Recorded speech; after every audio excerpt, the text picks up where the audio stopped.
The Atlanta Falcons will do whatever it takes to sign Jessie Bates in free agency, and that move is going to help unlock Richie Grant's full potential. You are Locked On Falcons, your daily Atlanta Falcons podcast. Part of the Locked On Podcast Network, your team every day.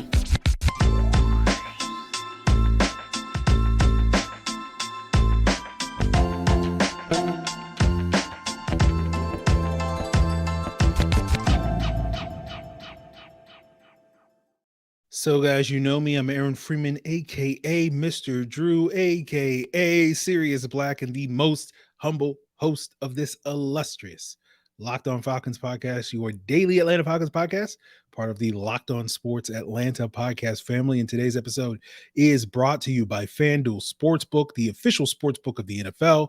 Make every moment more by visiting fanduel.com/lockedon today to get started. And guys, we thank you for making Locked On Falcons your first listen each and every day. Of course, it's free and available on a variety of podcast platforms, including YouTube.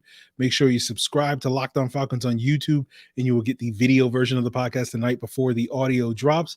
And of course, check us out on your Roku and Amazon Fire TV by downloading the Locked On Sports Atlanta app.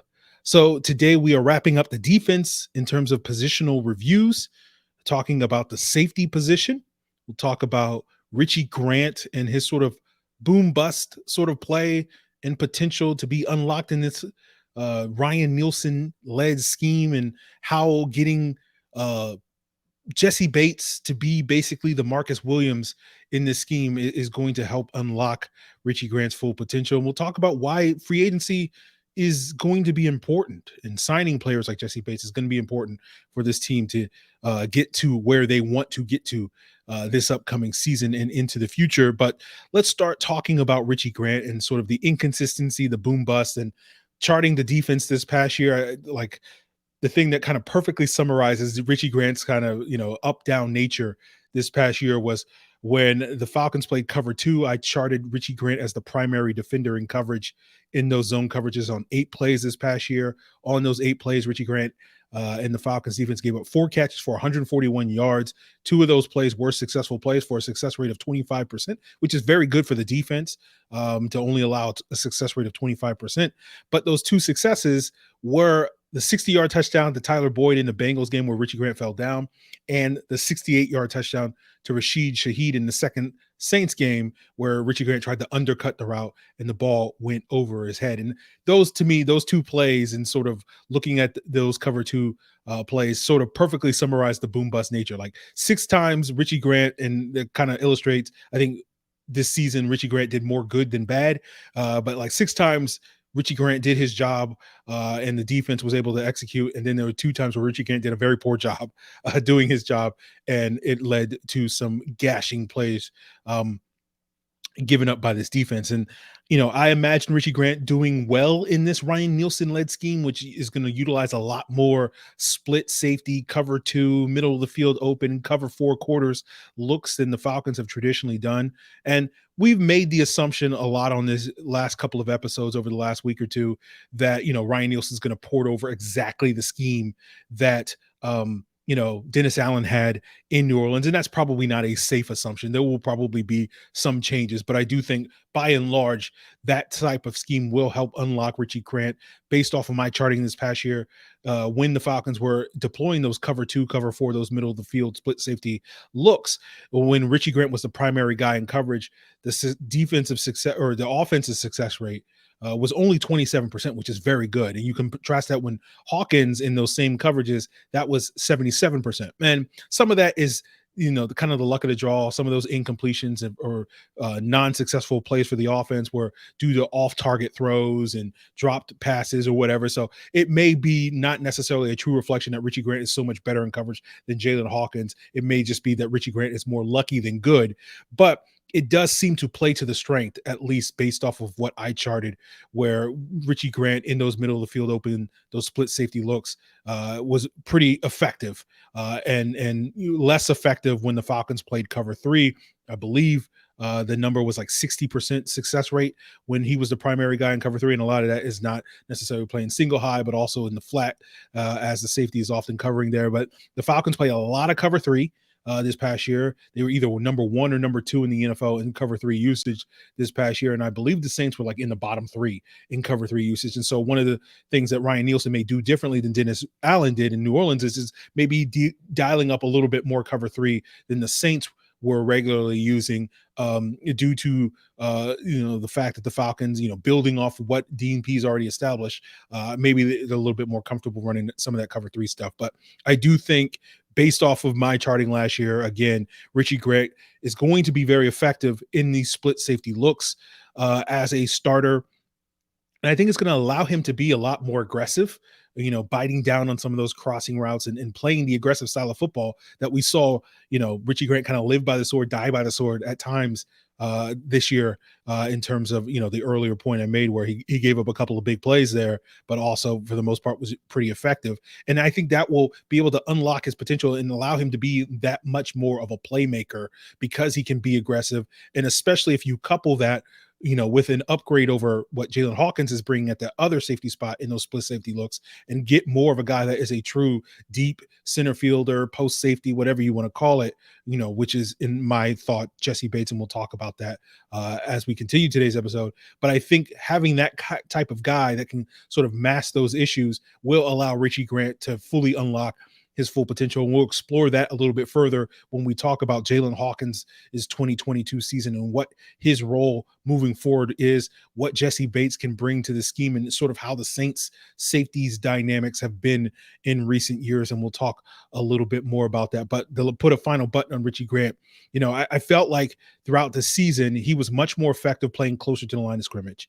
And that's what I mean, where I feel like he can be kind of the Von Mel. He's not your classic box safety, at 195, 200 pounds or whatever he is. But I think that he has that aggressive mentality that you want in that guy that can play downhill. And I think that's going to be something that he can fully unlock in the future. We talked about this a little bit earlier on an earlier episode last month, where it's like the idea of like it's easier to kind of dial back and hone an overly aggressive safety like a Richie Grant than necessarily asking a guy that's maybe a little bit too passive to rev up. And so I think it's a good problem to have that Richie Grant is maybe a little bit too aggressive. And I think that's something that the Falcons can hone if they add more pieces.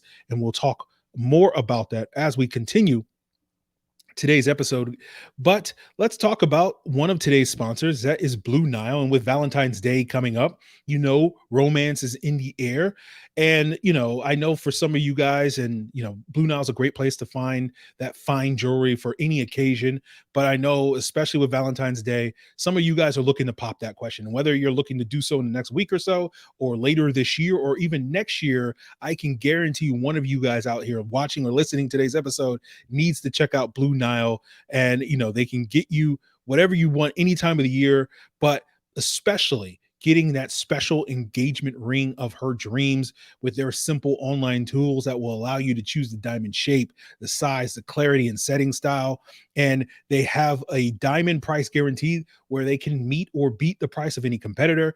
Every order is insured. It arrives quickly in discreet packaging and won't give away what's inside. Shipping is free, and also so are returns. So head on over to Blue Nile right now. Of course, they have a great deal for you in this time of year with Valentine's Day coming up, where you can save up to 50% at BlueNile.com. That's BlueNile.com for up to 50% off. BlueNile.com. And the only app you guys are going to need for your Super Bowl is FanDuel, because I'm excited to talk about Locked On's new sports betting partner, FanDuel, the #1 sports book in America. Download FanDuel right now so that you can bet the Super Bowl 57 no sweat first bet. You'll get up to $3,000 back in bonus bets if your first bet doesn't win. So that's a great opportunity, no sweat first bet, as they say. And of course, bet the Super Bowl, where you can get some cool props, right? And you can, combine them for a bigger payout with their same game parlay, Looking at like, Patrick Mahomes' first touchdown pass over 10.5 yards. Yeah, sure. Let's take the over. I'm looking at the over for AJ Brown, 72.5 receiving yards, over for Travis Kelce, 79.5 receiving yards. And I feel like that's going to make things a little bit more interesting when I'm watching the big game. And you can do it all in the app. That's safe, secure, and super easy to use. And best of all, you get paid your winnings instantly, so you can flex on everybody Monday morning after you've won on FanDuel. So head on over to FanDuel.com/locked-on to claim your no sweat first bet on Super Bowl 57. That's FanDuel.com/locked-on. Make every moment more with FanDuel, the official sportsbook partner of the NFL. So I think, with Richie Grant, needing to hone his skills and be a little bit more consistent, but I think he has the capacity to do it. Let's talk about the Falcons' other safety. And to me, the conversation surrounding Jaylinn Hawkins, who was fine, this past year, is similar to the conversation we had a couple of days ago when we were talking about Michael Walker, where it feels like Jaylinn Hawkins was a starter at safety this year because the Falcons didn't have better options, right? Not necessarily because Jaylinn Hawkins was a great option. And I just don't think Jaylinn Hawkins has the ideal range or physicality to really be a playmaker at that safety position that you're looking for at that position. I think ideally he can go back to being what he kind of was at his best, the peak version of Jaylinn Hawkins that we saw early in that 2021 season, which was as the third safety. I think that's kind of the ideal role for him. And certainly if the Falcons are able to sign a free agent that can be the starter and relegate Hawkins back to the third safety role, that will be ideal for him. And I think, there's some value in that, especially given one of the conversations we've talked about with the Saints defense over the last couple of seasons being one of the teams that utilize dime defenses, 6 defensive backs more than anybody else. And, one version of that is 3 corners and 3 safeties. Yesterday, we talked about 4 corners and 3 safeties. And, having, AJ Terrell, whoever takes over for Casey Hayward as that number 2 corner, D. Alford, and Isaiah Oliver as the 4 corners. But Oliver's ability to kind of be that hybrid 4th corner, 3rd safety flexibility, makes him ideal in the same role that PJ Williams played for the Saints, being able to play, deep safety, slot corner, outside corner, all that. Oliver has that flexibility. But in the event of an injury to one of your top 6 defensive backs, and again, Richie Grant and presumably a new starter in free agency is the other 2 safeties in that dime look. You could insert Jaylinn Hawkins and feel pretty good about that, with your dime defense. And, in a world where, say, Oliver got hurt, right? I think Richie Grant would be an ideal candidate to serve that sort of PJ Williams role, just because Grant has shown his versatility playing in the slot last year and whatnot. So, I feel like Hawkins gives you valuable depth off the bench. He gives you special teams value as well. But in order to make this scheme work with the split safety looks that the Saints have heavily utilized over the last couple of years, using relatively an equal amount of cover 2 zone, cover 3 zone, and quarter zone, you want to have a safety that can handle those deep responsibilities, right? And, you look at Marcus Williams was primarily that guy for the Saints, from 2017 to 2021 before signing with the Ravens this past year. And, Williams was one of the best, post safeties or center fielding safeties out there in the league, along with guys like Minkah Fitzpatrick and Justin Simmons and Quandre Diggs and Jessie Bates, right? Javon Holland's sort of an up-and-comer in those sort of roles. And you look at PFF's, snap charting, where they list defensive backs at either lining up at safety, at slot corner, or outside corner. And 85% of Marcus Williams' snaps came lined up as a safety, meaning that he had primarily those deep responsibilities, right? And then you contrast that with the other safety that the Saints had over those 5 years, Von Bell for the first couple of years, and then Malcolm Jenkins. Those guys consistently only lined up at, deep at the safety position about 30 to 35% of the time over those 5-year period. And you compare that to how the Falcons utilized Grant and Hawkins last year. Grant was lined up deep about 42% of the time, and Hawkins about 61% of the time. So how the Falcons kind of utilize Richie Grant is similar to how the Falcons or how the Saints utilize Von Bell and Malcolm Jenkins. And, I think Grant fits more the body type of a Von Bell in terms of similar size rather than a Malcolm Jenkins, but, has that versatility and flexibility to be able to play deep in the slot, all that stuff, as we mentioned earlier. But in order for you to get the most out of that player, so that player can, do all the things that he needs to do and be that versatile joker, whatever you want to call it, in the defense, you need to have that deep guy. And Marcus Williams was that guy for the Saints. I mentioned this before on a podcast, and I'll try to link to the article in the description below. But Oliver Connolly had a nice piece last June when Marcus Williams left New Orleans and talking about how the Dennis Allen scheme was so reliant on having, that deep center fielding safety that could allow a Malcolm Jenkins to be as aggressive and be able to make plays because of Marcus Williams's sort of elite range and coverage ability. And when I look at finding that type of player, my eyes automatically go to Jessie Bates, because that's basically what he has been in Cincinnati the last couple of years. One of the best, as I mentioned earlier, center fielders in the NFL. And the expectation is Bates will get to the market. That, pretty much everybody who's covered the Bengals over the last 6 months has suggested that Jessie Bates' time in Cincinnati is over. And then you look at the price tag that it may take to lure him to Atlanta. PFF is projecting his contract at $15 million a year. Spotrac is putting it at $14 million a year. I could see it going higher than that because there may be a bidding war for him. And so he's not going to be cheap for the Falcons, is what I'll say. And, you look at the top of the safety market, that's like $19 million a year, with Derwin James signed last summer. And so there is a scenario where Jessie Bates gets the open market, and in order for the Falcons or some other team to secure him, they have to basically make him the highest paid safety in the NFL. And that's, a $20 million a year contract. I think that's a plausibility rather than him getting that $15 or $14 million a year.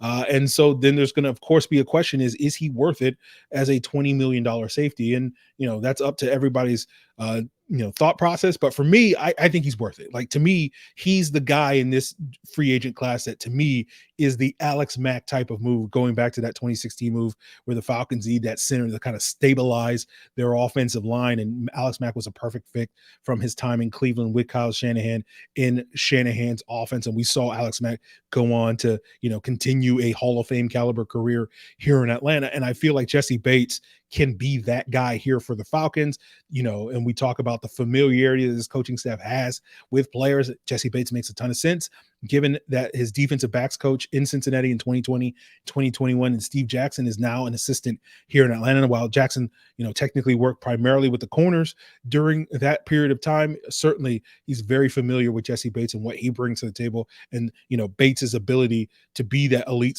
safety over the top allowed the Bengals to kind of get away with not necessarily having elite corners on the outside. And so I think if the goal is to find a Marcus Williams type of player, that is the key, according to Oliver Connolly, to unlocking the full potential of this Dennis Allen style defense that we expect the Falcons to have with Ryan Nielsen. I look at Jessie Bates as that must have, right? I don't look at, say, another free agent like Daron Payne, who a lot of people think is that must have that we have to get, in large part due to the fact that I think there isn't that much of a drop off between Daron Payne and the next best nose tackle available this offseason. In fact, I think you can make the argument Daron Payne's not the best nose tackle available. That's Javon Hargrave, right? The only difference between Payne and Hargrave is Hargrave's a better player, but he's just, 4 or 5 years older. But there's also other good nose tackles that the Falcons could have. Clearly not guys that are the pass rushers that Daron Payne and Hargrave are, but you can find a quality nose tackle like a Poona Ford, a Shai Tuttle, a Dalvin Tomlinson this offseason. And while there are plenty of good safeties available this offseason, I don't know if there's a post safety, there's a deep safety like a Jessie Bates available this offseason. When I look at like the rest of the safety positions, a lot of good guys that can fit in a split safety, too high look defense. But, in terms of a guy that can be that post safety, that can do all the things that you want to, allow Richie Grant to play aggressive, to cover the mistakes for, those corners on the back end. I don't know if there's another guy close to Jessie Bates, right? The next best guy, is that Juan Thornhill? Is that Jimmy Ward? I feel like that's a bigger drop off from Jessie Bates to that guy than it is from Daron Payne to whoever you think is, second or third on that nose tackle list. So when I look at it, I say if there's one must-have free agent that the Falcons need to get this offseason, to me, that is Jessie Bates. He's the guy that gets my vote, right? And, don't take my word for it. Take my good friend, Captain Rogers and his breakdown. This is the fight of our lives, and we're going to win. Whatever it takes. So I say whatever it takes, guys. Right? If it takes paying Jessie Bates $20 million a year, whatever it takes, guys, we got to do it. Right. That's basically my mantra heading into this all season. Whatever it takes to get Jessie Bates, we got to do it. So we will talk about why getting players of Jessie Bates caliber, as well as other free agents, is going to be the thing that helps, not only unlock the potential of Richie Grant, but also the full potential of this football team this upcoming season, given some people's concerns about the pressure to win this upcoming season. But we'll also wrap up the safety conversation talking about, the potential to add some players in the draft that may not necessarily be starters, but could be a guy to push someone like Erik Harris for a back-end roster spot. And we'll get into that as we continue today's episode, guys. But I want to tell you about TurboTax, where you can go to not do your taxes and you can meet with an expert that will do them for you, because TurboTax experts can relieve you from the stress of filing your taxes and filing so that you can do not taxes. Show your eyes things that are not taxes. Oh, unpack a moving box of not taxes. Taste not taxes. Sing not taxes a lullaby and hope not taxes sleeps through the night. Grab a saddle and ride not taxes into the sunset. With TurboTax, an expert will do your taxes from start to finish, ensuring your taxes are done right, guaranteed, so that you can relax. Feels good to be done with your taxes, doesn't it? So come to TurboTax and don't do your taxes. Visit TurboTax.com to learn more. Intuit TurboTax. Full service products only. Video meeting while expert does your taxes required. See guarantee details at TurboTax.com/guarantees. So wrapping up today's episode, let's talk a little bit about, the draft and where it figures into the safety position in terms of how I see it. But in terms of the overall vision that I have for the Falcons safety position heading into 2023, again, I'm imagining a Jessie Bates, whatever it takes, and Richie Grant to be our two starters. Jaylinn Hawkins is your third guy. And the question is going to be, who's that fourth safety? And Erik Harris is an in-house candidate you already have. He's a free agent. He's getting up there in age. He's going to be turning 33 in April, but he adds some quality depth, some veteran experience. We know he's a Terry Fontenot guy because Terry found him in the CFL, brought him to New Orleans, and then brought him from the Raiders here to Atlanta. We know that Erik Harris is a limited player, but embodied that do your job mentality back in 2021. And, hopefully you're solid enough at safety and otherwhere in the secondary where you won't have to see Erik Harris play a ton in the event of injuries, because obviously that means you had multiple injuries at the safety position. But, in terms of having a forward safety with experience that can go out there and do a decent job, that is comfortable playing split safety looks, as he played quite a bit with the Raiders. I think you can do a lot worse as that fourth safety than Erik Harris, but I certainly think there's a conversation to be had to draft a safety to potentially replace Erik Harris or push Erik Harris, even if you do wind up re-signing him and competing with him for a roster spot for that sort of fourth safety spot and special team spot. And it's similar to a conversation we had a couple of days ago with the linebacker position when I'm doing my mock draft simulators, and I'm consistently taking a linebacker in the late rounds to basically be that, fourth linebacker that can play special teams and potentially be groomed to replace Michael Walker, who's entering a contract year as that third linebacker in the future. It's the same conversation at the safety position where, if you're drafting that safety in the late rounds, Jaylinn Hawkins is entering a contract year this year, and if he walks in free agency next offseason, you have a ready-made replacement for him at that third safety spot. And maybe in the future, if that guy's good enough, you can develop him and he can be a halfway decent starter for you down the road. So I certainly think it makes a ton of sense for the Falcons to draft a safety this year, probably in the late rounds, but there's also a scenario where the Falcons draft a safety early in the draft. And I think that's probably a scenario where the Falcons don't do whatever it takes to get a Jessie Bates or a comparable player in free agency to be a starter. And that will push them to potentially use an early round pick on a safety.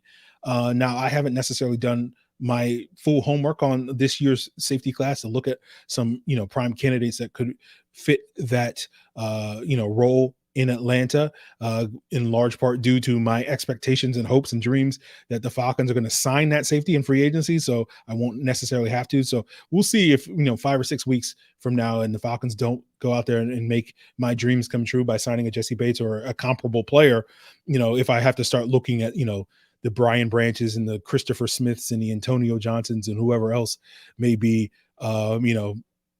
available in the first 2 rounds that the Falcons may have to pull the trigger on in the draft. So I do think there's a good chance that we'll draft a safety, but it's probably more likely to be a late round pick. But that's owed to wanting to see the Falcons, upgrade in free agency. And we'll wrap up today's episode to try to briefly discuss why I think, free agency has been the continued theme on this podcast and will continue to be the continued theme on the podcast over the next couple of weeks. Not because, the draft doesn't matter or whatever, but I think when you look at what this team's goals are, it's all about, free agency. That's really the primary thing. And some of this conversation stems from, checking out my guys, the new Millennium Falcons, on their Senior Bowl recap yesterday, where, come for the Senior Bowl content and then stay for the conversation about, the direction of this team and whether or not it's kind of a make or break season for Arthur Smith and this regime. And we've discussed this previously on the podcast, right? I know when we talked about the idea of whether or not,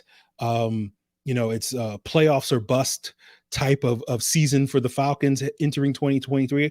I think of it more as a progress or bust type of season. I don't think there's as much pressure as some people think there is for this regime to have to, make the playoffs in 2023. But I think regardless of whether you think it's a playoffs or bust or a progress and bust, and what represents that, another 7 or 8 win season, or, them having to get to double digit wins and making a playoff run, whatever you think it is, I really do believe that free agency holds the key for them. That this team has to be aggressive at really, especially addressing the defense in free agency, because, I know a lot of the concern surrounding the team and a lot of concern that was expressed by my guys on the new Millennium Falcons is the idea that if this is a playoff or bust type of year, can you truly have that confidence that Desmond Ritter is your guy on a playoff team? Because we know that, the better your quarterback is, the higher your probability of making the playoffs. And even though I am, committed to Desmond Ritter, I did not get this at Blue Nile, but, you guys can go check it out at Blue Nile and get, something that isn't made out of aluminum foil, a real diamond. But, regardless of whether you think, Desmond Ritter is that guy, like, I'm not going to sit here and tell you that Desmond Ritter is going to be a great quarterback. My full expectation for Desmond Ritter in 2023 is that he's going to give you average quarterback play, maybe slightly above average quarterback play. But I frankly think that's all you really need, given where this team, I think, the direction that they're headed in, right? And we talked about this a little bit a couple of weeks ago when breaking down the quarterback conversation and having that, Ritter versus Ryan debate. And I don't say these things to denigrate Matt Ryan, but I just sit here and say, like, I think people live in this, mythologized view of the path of what Matt Ryan's rookie early career was, in large part due to, their memories are his first pass was a touchdown and the Falcons made the playoffs. And so they fill in the blanks, suggesting that Matt Ryan was more than what he was as a rookie, and what he was a game manager. And that's all you're really asking Desmond Ritter to be. Because when you look at that 08 team, right, you look at, their rankings, the DVOA, they were a top 3 rushing attack in 2008,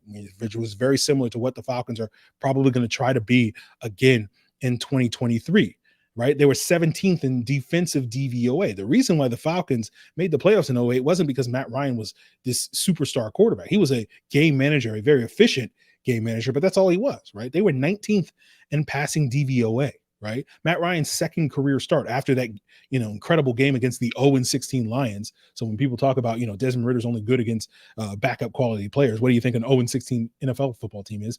But, Matt Ryan's second start, he started that game 0 for 10, guys, with 2 interceptions.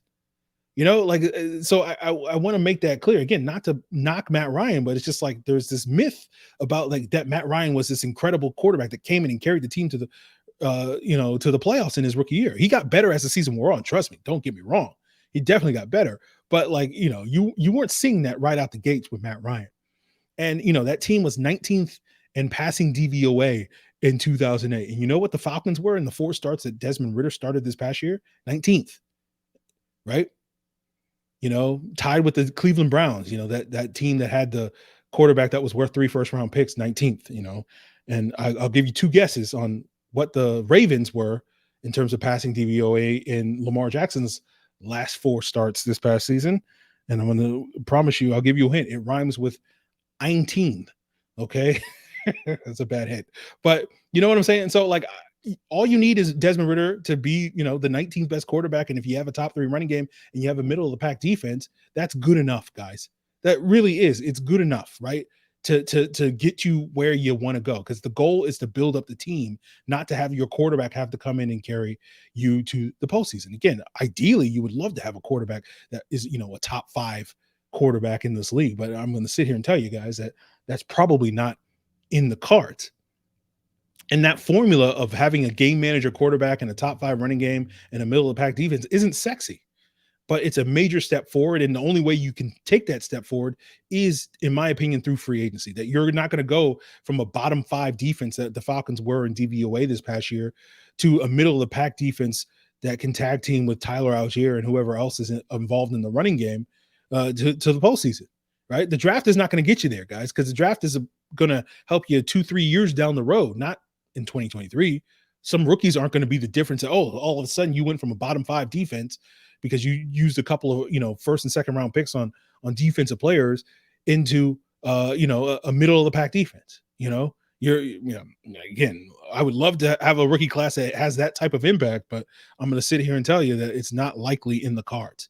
And if you're going to make that big a jump to be a playoff contending team, whether it's Desmond Ritter or somebody else, you're going to need free agency to do so. And the vision I have is, you may have a slightly different vision, right? My vision I have is you go out there, you get a Jessie Bates, right? You go out there and get a starting caliber linebacker, maybe a Caden Ellis. You get an edge rusher like a Marcus Davenport. You add 2 interior D linemen, whether that's Deron Payne, Matt Ioannidis, Shai Tuttle, David Onyemata, whoever you pick. Just pick any 2, and you're good to go.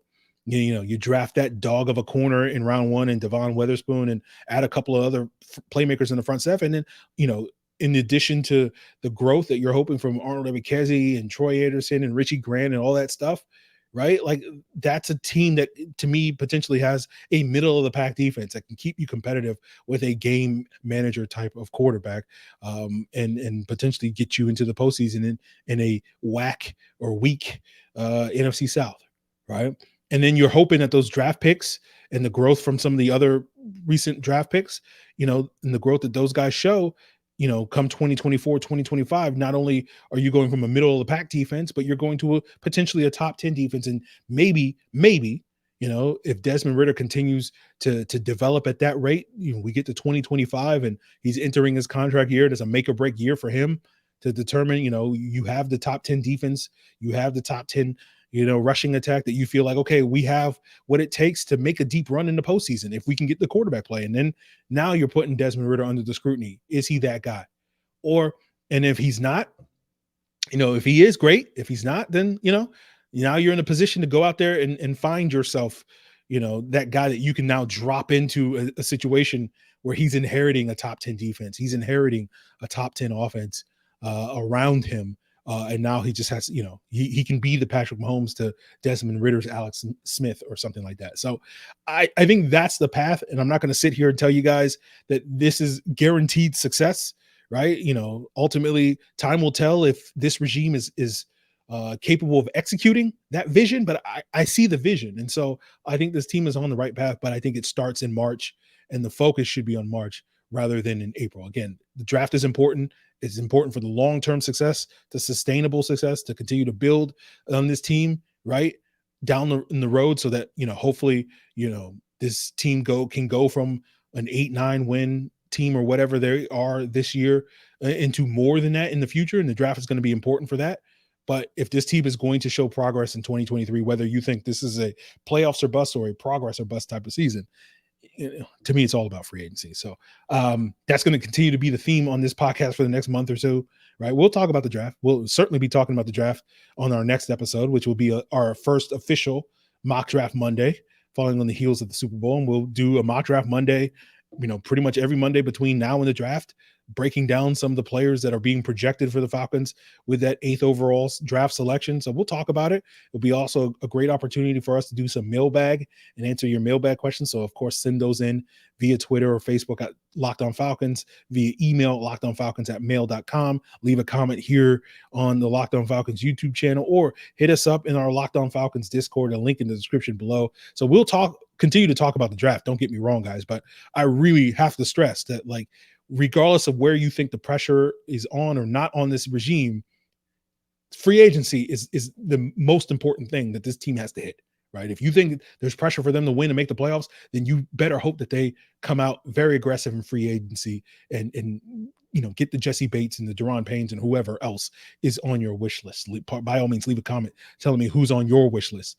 But even if you think it's just, this is a year of progress, the progress that you're hoping to see is a big improvement for this defense so that we can finally have, a top 20 caliber type of defense. And you're only going to get that via free agency. So I have to continue to stress, the importance of free agency. And, shout out to my guys, New Millennium Falcons, for at least, having the conversation, right? Like that wasn't the point of their conversation, but it allows me that regardless of where you are on that specific conversation in terms of the pressure to win now, like your focus needs to be entirely, or at least mostly, on free agency for the time being. So please let me know, guys, who are your whatever it takes must have free agent signings. Is it Deron Payne? Is it Jessie Bates? Is it someone else?